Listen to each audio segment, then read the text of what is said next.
This podcast is for informational and educational purposes only. It is not medical care or advice. Clinicians should rely on their own medical judgments when advising their patients.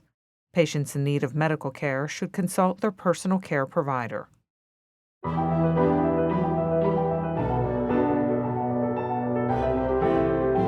It's a trending topic. Should we ditch diets for the health at every size movement? Hi, I'm Tonya Caruso. Welcome to this UPMC Health Beat podcast. And joining us right now is Laura Harnish. She is a registered dietitian with UPMC. Thank you so much for joining us. Thank you so much for having me. This health at every size movement has actually been around a while, but is now starting to get lots of attention. Let's explain to folks what it really is and means. The health at every size movement, it really is just letting folks know that they can pursue health and well-being without having to focus on their weight. There are other ways. It's also a social justice movement seeking to end weight-based discrimination and bias and our societal obsession with thinness, and just advocate for healthcare that supports folks in all sorts of body shapes and sizes. Is it safe to say maybe that this is a holistic approach to a patient's health and you're looking at things way beyond weight? Absolutely. The health at every size movement, it does consider things like, how you're moving your body, how you're eating, but it also thinks about the individual as a whole person. They have needs that are social, cultural, mental, emotional, and so on. And so it really is not wanting to harm someone on one of those fronts to pursue a physical health goal. It also really considers the barriers to care people might have, and also the social determinants of health and what all can go into creating a situation where someone can approach health. It considers the social determinants of health, such as education, poverty, where someone lives, and really wants to increase access to quality care that doesn't discriminate on the basis of weight or any other factor. How would someone approach this? And would you say it really begins with meeting someone where they are in terms of their body size? And what are the next steps after that? Yeah, I think, there's an aspect of accepting that my body is my body. It's, maybe not the shape or size that you want, because we are raised in this society where thinness is so valued, and we have the body mass index charts that we feel like maybe we need to conform to. Maybe we've been told by healthcare providers that we should conform to that. It's kind of pursuing then healthy habits if they feel right to you. So figuring out how to eat in a way that provides you with nutrients and also pleasure and enjoyment and doesn't leave you feeling really restricted. Figuring out how to move your body in a way that feels right and gives you benefits. And these are things that, we can engage in these behaviors for just their inherent benefits to our physical and mental health, not because we have to create a calorie deficit to lose weight. Right. So we're really not looking at the numbers of the scale, but instead trying to institute healthy habits. Yeah. What are some of the healthy habits that we can give folks as concrete examples of you can incorporate this into this movement?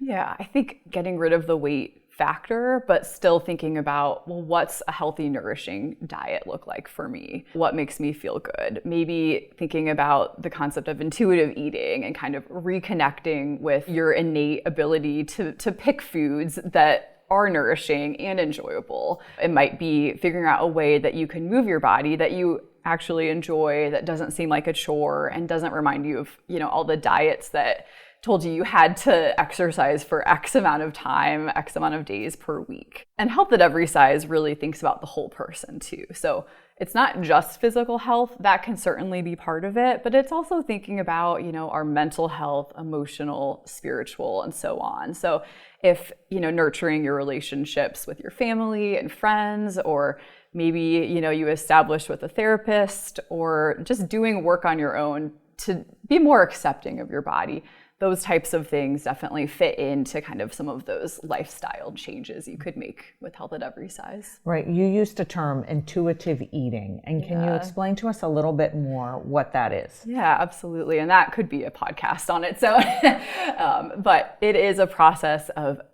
figuring out what your body wants and what your mind wants too. I think about kind of, a toddler, how they, if you give them the flexibility to eat what they want, they might kind of go on a jag and eat one food, all day today, but in the course of a week or a month, they're getting everything they need. Studies show that time and again. If we can reclaim some of that, we can still use some of the nutrition knowledge that we have, but getting back to eating in a more natural way that isn't causing us a lot of emotional turmoil, and we're not having a moral dilemma about every morsel of food that we put in our mouth. So it's having that flexibility. I like to say all foods can fit. And I think with that intuitive eating, the larger conversation, there are 10 principles. If someone wants to know a little bit more about it, I would direct them to the book called Intuitive Eating by two dietitians, Elise Resch and Evelyn Tribole. It's an excellent resource. And is it safe to say that it's maybe one of those things of eating when you're hungry, knowing when to stop?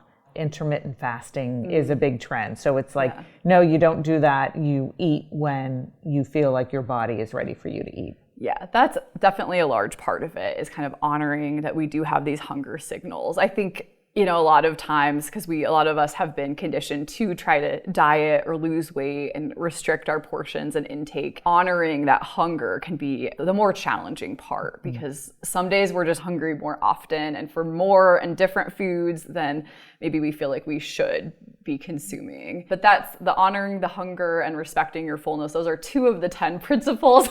And the first one is rejecting the diet mentality. And sometimes that's the first step that is necessary, but really difficult. And so steps like, maybe curating your social media feed so you're not seeing a lot of, accounts telling you to lose weight, that type of thing, or just being mindful maybe when friends and family bring up their diets that they're on. You don't have to engage in talking about things like that. So we're having this conversation, and I'm thinking, oh, people that are listening to this may say, on the surface, this seems to fly in the face of everything we've ever been taught about diet and exercise and health and our bodies. So is there any kind of research that shows this is a good approach? Yeah, good question. So there are studies that do interventions with a health at every size approach. The folks that do those studies, they tend to have both physical benefits. So they see things like improvements in blood pressure and blood lipids. They also see a lot of psychological benefits. So everything from, their mood to their self-image, their body image. They have fewer disordered eating habits. To highlight one study that I think really illustrates kind of this point, they've looked at the NHANES, or the National Health and Nutrition Examination Survey. It's a really large scale, nationally representative study. And if you look at the healthy habits and mortality, so if people are dying by BMI category, there were some interesting results. First, the habits that they were looking at were if you're eating at least 5 servings of fruits and vegetables every day, if you're doing at least 12 leisure time physical activities per month, which, going on a walk or gardening, it was not like intense exercise. And the other two were not smoking and then not drinking in excess. If people were engaging in all 4 of those habits, then even people in what is termed the obese category, they had the same life expectancy as people in the normal weight category. So it's really, kind of backs up the idea that it's more about the habits that people are undertaking than their body size. And so how long would you say this movement has been around, and any thoughts on as to why now so many people are talking about it? You can trace its origins back to the 1960s. There were fat activists, actually, and that term is really used as a neutral descriptor, not saying fat is good or bad, just fat bodies exist. That's where it kind of originated. And then in 2010, the Association for Size Diversity in Health trademarked it. And I think the explosion recently, though, is really due to social media. There are, if you would search on Instagram, you could find a lot of health at every size, intuitive eating, non-diet accounts. I think I only learned about the movement maybe 1 or 2 years ago, and I think I'm pretty similar to a lot of dietitians. So it's become much more prevalent in both nutrition and eating disorder treatment. It's on the rise. Right. And when you heard about it, what was your first reaction? Were you like, this seems opposite of everything I studied in school. And what was sort of your journey to realize this is something that you wanted to incorporate? Yeah, no, you're right. I thought it seemed crazy. But yeah, I definitely thought it was a wild concept. At that point, I was working in the hospital, inpatient. Then I now work outpatient, counseling patients. And it was really working with patients who I saw really struggle with just chronic dieting and so much frustration and so much feeling of just shame and I'm doing what I can and I'm fighting my body. And I just saw people very torn up. And it made me give the Health at Every Size movement another look. I was definitely on the fence for a while, but the more I work with patients and the more that I read and kind of see that there is evidence to support this, it definitely is something that I have adopted. And we've talked about how there is a huge mental health component to this. And we talked about not only for the individual, but really, as you called it, like a social justice movement of trying to end fat shaming, et cetera. So how much of this, for this movement, do physicians and dietitians need to get on board? And how does that play into everything? There is definitely anti-fat kind of bias and discrimination for people in larger body sizes across all aspects of society. And so healthcare is no different. We definitely need healthcare providers to at least consider and discuss this approach. Even if it's not something everyone wants to pursue, it can definitely be helpful.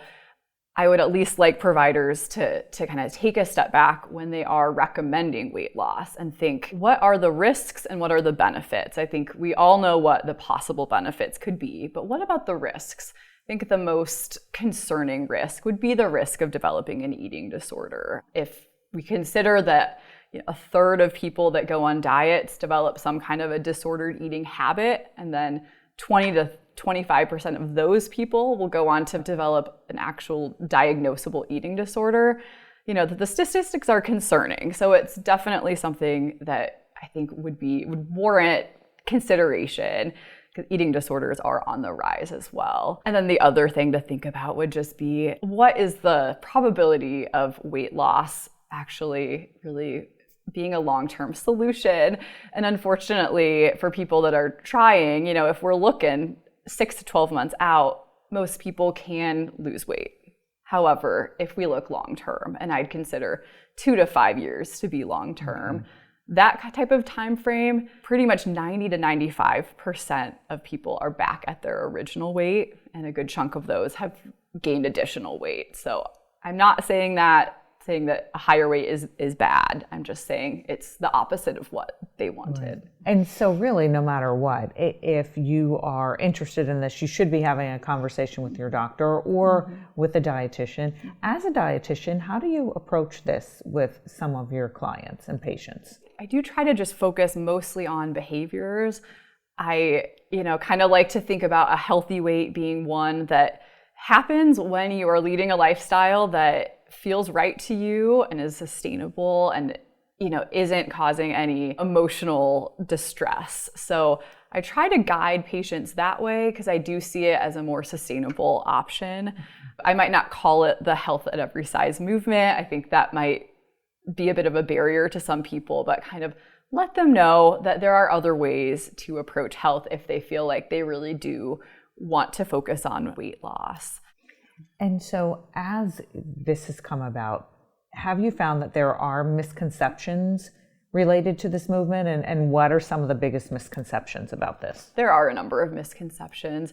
One of them would be that the movement is saying anyone can be healthy at any size. And it's really not saying that. The big idea is that we can pursue health by means other than weight loss, that anyone at any size can definitely pursue health and well-being. Another misconception would be that it's promoting an unhealthy body size. It's really not promoting any body changing at all. If that happens, it happens. Your weight might go down, it might go up, it might stay the same. If we hate our bodies, we typically don't treat them very well. So usually if we have more self-acceptance, we do tend to have better self-care habits, and that really just promotes our health in general. Would you say that research is ongoing when it comes to this? Absolutely. Yeah, very easy to get funding for a weight loss study in comparison to this type of research there. So there is research, like I talked about, but we definitely need more, and that'll help us to make, a better case and to just know more about exactly how this is helping people. I think there's a need. I mentioned the increase in eating disorders, and I think even as a society, we have a very tormented relationship with food and our bodies. I think that there is a lot of headway being made by, I know of primary care physicians within the UPMC system that are HAES aligned or Health at Every Size aligned. But, the diet industry is really big business. So we're up against that. So I'm not really sure what the future holds, but I think that there's definitely room for this because it is needed. Right. And so what do you say to people about the conversations they should be having with their doctors, or if they want to ask a dietitian some questions, what would you say they should be keeping in mind? Your healthcare provider should be attentive to what your needs are. So if you bring up that, I'm interested in this other approach because I think I've had some harms done to me by, my history of dieting or by being instructed to lose weight, by a healthcare provider. Hopefully they are empathetic and, you do have a right to have weight neutral care if that's what you want. There are providers out there of all stripes who are in line with the Health at Every Size movement. They might not be necessarily the easiest to find currently, but definitely out there. Right. Laura Harnisch, we thank you so much for coming in and spending time with us today. Some good information. I think we all learned something. Thank you for your time. Thank you so much for having me. I'm Tonya Caruso. Thank you for joining us. This is UPMC Health Beat.